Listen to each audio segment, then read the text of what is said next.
내 아이를 교육할 때를 관심을 가지며 생각을 하면서 교육생분들을 생각하는 것도 분명히 대비하는 경우가 있는 것 같아. 아이를 교육한다는 건 결국에 이 아이를 우수한 인력으로 키워야지는 아니에요. 저는 우리 아이를 판검사를 만든다거나 의사를 만들고 싶다는 생각은 저는 아니에요. 구체적으로 얼마를 받는 어떤 직종에 가서 평생 일을 해라 라고 저는 얘기해주는 사람이라기보다 부모의 역할은 이 아이가 혼자 설 수 있게끔 도와주는 사람이라고 생각이 들어요. 나는 선생님이 혼자 설 수 있게끔을 도와주는 사람이라는 생각으로 선생님을 대하긴 해요.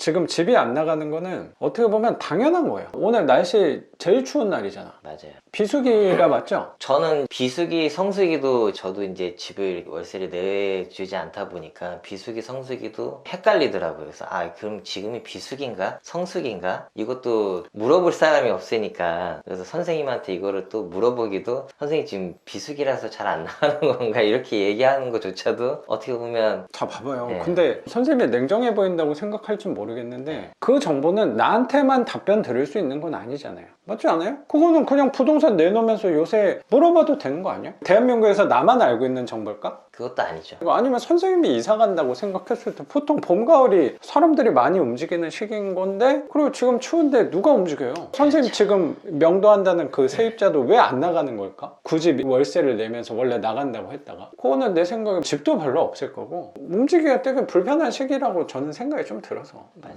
그러니까 이건 당연한 거야. 자연스러운 거야. 나도 지금 내놓은 거 있어요 지금. 나도 한 달 됐는데 연락 한 명도 안 왔어요. 그럼 내가 취할 수 있는 방법은 뭘까? 저한테 물어보고 상의해보고 그거 되게 중요한 거라고 생각도 드는데 선생님이 서운하셔도 전혀 상관은 없어요. 모든 거를 다 나와 고민할 수는 없어요. 나는 선생님한테 주고 싶은 건 뭐냐면 항상 선생님의 무엇인가 행동 하나하나 할 때마다 내가 옆에 있는 사람이라면 그건 굉장히 좋지 않은 교육이라고 생각해요. 그쵸. 그거는 오히려 나는 나쁜 교육이라고 생각해요. 교육에 대한 자격이나 아무런 체계도 없는 사람이긴 한데 내가 생각했을 땐 그거는 쓰레기 같은 교육이라고 생각해요. 내가 계속 있어야 되는 거. 무슨 얘기냐면 선생님을 나한테 의존하게끔 만드는 교육은 잘못된 거라고 저는 생각을 갖고 있어요. 그래서 어떻게 보면 선생님이 중간중간 연락을 했을 때도 선생님이 생각해 볼 수 있게끔 하려고 노력은 많이 했던 것 같아요. 저는 항상 교육에 대해서 생각한 게 저도 나름대로 수업 6년 정도 하고 교육에 대한 생각이 대비를 많이 해봤어요. 선생님들 아이들 키우고 있잖아요.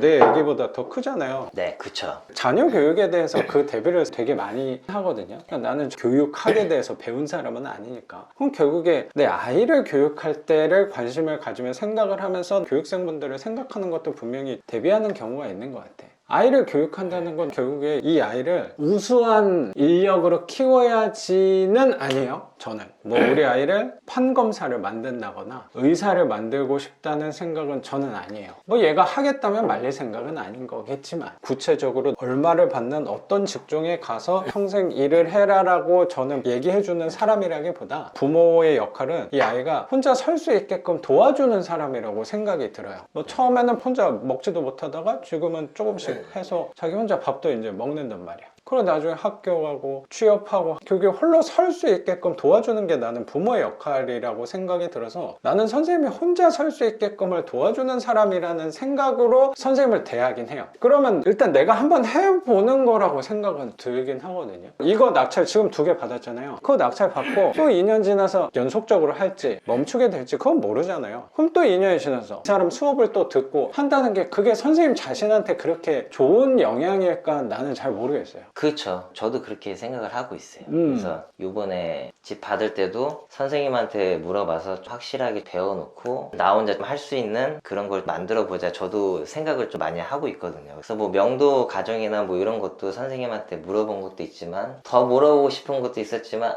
내가 한번 곱씹어서 한번 생각을 더 해보고 또 선생님 영상을 또 보고 선생님 영상 안에 답이 다 있는 거잖아요. 생각을 해보면 답이 다 있다고 저는 생각이 들어요. 근데 혹시나 모르는 또 실수가 있을까봐 선생님한테 한 번 더 내가 스스로 할 수 있을 때까지 한 번은 더 물어보자 라는 생각으로 한 번씩 선생님한테 더 물어보는 거고, 그리고 이제 어느 순간에 이제 저도 나 혼자 할 수 있을 것 같다 라는 생각이 들면 이제 그때는 이제 저도 선생님이 생각하는 것처럼 혼자서 할 수 있는 그런 사람이 저도 되려고 노력을 하고 있거든요. 어떻게 보면 그게 맞는 거라고 생각이 들고요. 정말 제가 모르는 거에 대해서는 선생님한테 의견이나 뭐 이런 거는 물어볼 수 있겠지만 제가 뭐 경매를 이거를 또 끝으로 할 것도 아니고 앞으로 또 계속 조금씩은 해 나갈 거잖아요. 이제 선생님한테 교육을 받다 보면 그런 게 있더라고요. 너무 앞에 일을 너무 생각하지 말아라 선생님이 교육했을 때도 그렇고 질문을 할 때 보면 뭐 일단 받고 와서 얘기하고 매체 내면 얘기하고 이런 식으로 말씀을 많이 해주셨잖아요. 선생님이 얘기하니까 저도 생각이 드는데 사실 오늘 이번 주에 집을 그거를 한 몇 달 전부터 저한테 얘기를 하셨어요. 이 집은 내가 오랜만에 하는 거니까 명도하면 꼭 시간 좀 내주셨으면 좋겠다를 얘기